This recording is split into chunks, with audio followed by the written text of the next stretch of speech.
Alors, on va parler pour finir des pays du tiers-monde. Parce que, alors là, le système dont je viens de vous parler, il est merveilleux parce que, bon, c'est très bien d'endetter une belle sœur dans une petite ville, c'est très bien d'endetter une grosse entreprise dans une capitale, mais le top du top, c'est d'endetter tout un pays d'un coup.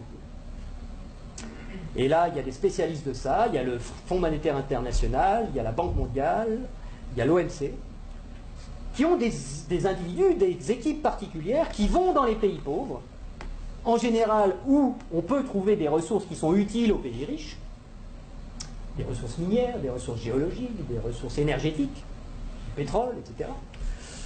Et on dit aux dirigeants de ces pays, est-ce que vous savez que vous êtes assis sur des montagnes de profits? Mais comment vous allez faire pour les tirer du sol, pour les extraire? Vous n'avez pas d'usine, vous n'avez pas de route, vous n'avez pas d'ouvriers, vous n'avez pas de savoir-faire, vous n'avez rien. Et pourtant, Dieu sait que vous pourriez vous enrichir, et enrichir votre population. Ben non, on ne peut rien faire, on n'a rien, on n'a rien. Bon. Ben écoutez, nous, on est le FMI, on est la Banque mondiale, on peut vous prêter des milliards de dollars. Et avec vos milliards de dollars qu'on va vous prêter, vous allez pouvoir exploiter vos ressources et nous rembourser haut la main sans problème. Mais il y a une petite clause dans le contrat de prêt, et de toute façon vous ne pouvez pas y couper, c'est que vous allez avoir besoin de routes, vous allez avoir besoin d'un port pour que les pétroliers puissent aborder, vous allez avoir besoin d'un pipeline pour aller des puits de pétrole au port, vous allez avoir besoin de soldats pour protéger le pipeline des terroristes, donc on amènera aussi quelques soldats, et vous allez avoir besoin de beaucoup d'argent pour financer tout ça. Et à qui vous allez acheter tout ça?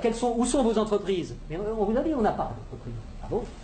Ben écoutez, c'est pas grave, nous on en a. En Occident, beaucoup, on en a plein. On a Halliburton qui fabrique des usines, on a Areva qui a besoin d'uranium, on a Bouygues qui fabrique des autoroutes, des ports, tout ce que vous voulez, on va vous faire ça aux petits oignons, pas de problème. Et c'est comme ça que ça marche. On vous prête 15 milliards, sous réserve que vous fassiez travailler nos entreprises, et de toute façon, vous ne pouvez pas faire autrement. Donc, regardez bien ce que ça fait au point de vue monétaire. Il y a 15 milliards qui sont créés ex nihilo par le Fonds monétaire international et la Banque mondiale. Le Fonds monétaire international, c'est un organisme qui récupère quelques dépôts de la plupart des pays de la planète, qui servent de garantie pour faire des crédits, des prêts aux pays sous-développés. Donc, il y a 15 milliards qui partent de la Banque mondiale et qui vont sur les comptes du pays sous-développé. Et aussitôt, ces 15 milliards-là qui sont dans le pays pauvre, ils retournent dans le pays riche pour aller payer des entreprises occidentales qui vont dans le pays pauvre faire du boulot, construire des trucs. Du point de vue du pays riche, quand vous allez vendre des produits et des services dans un pays pauvre à l'étranger, pour vous, c'est quoi? C'est des exportations ou des importations? Des exportations. Voilà. Je vais aller exporter une usine, Areva, moi français. J'exporte une usine, j'exporte du travail, j'exporte des chars, j'exporte des fusils, j'exporte des outils, de l'outillage. Donc, ce qui est génial, c'est que les 15 milliards qui sont partis des pays occidentaux, qui sont allés dans le pays pauvre, il y a des services qui sont exportés par les pays occidentaux envers les pays pauvres, et l'argent, qu'est-ce qu'il fait? Il revient dans les pays riches, les 15 milliards, ils reviennent. Bon.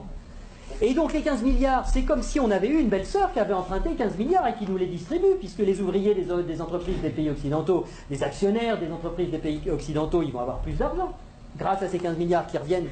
Donc ils vont les dépenser dans l'économie, ça nous fait des transactions nouvelles, de l'emploi nouveau, qui va ruisseler dans notre économie. Mais c'est pas tout à fait comme si c'était des belles-sœurs qui les avaient empruntées, parce que les belles-sœurs, il aurait fallu qu'elles rendent les intérêts, et donc qu'elles reprennent leur argent et qu'elles en reprennent le double, et que nous, on ait des nouveaux emprunteurs qui arrivent pour payer les intérêts des nouvelles belles-sœurs. Là, non. C'est qui la belle-sœur qui paye les intérêts? C'est les pauvres. C'est les pays sous-développés. Et donc, on a été leur construire des trucs qui vont nous permettre d'exploiter leur richesse. On a eu de la monnaie en plus qu'on a créée nous-mêmes en la faisant passer par les pays pauvres, mais qui revient chez nous net d'intérêts. Et qui paye la dette, qui paye les intérêts, c'est le pays pauvre.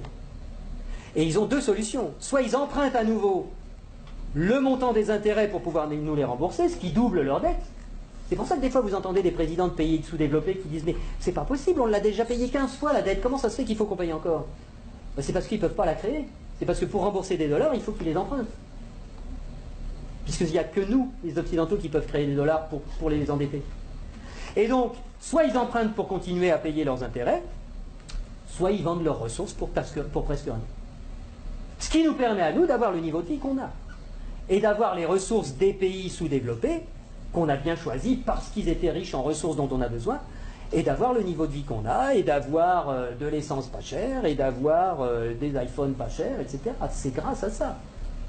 Donc il faut réfléchir à ça aussi. Il faut savoir que si on a le niveau de vie qu'on a, c'est parce qu'il y a une prédation sur les ressources de la Terre entière, qui nous profitent.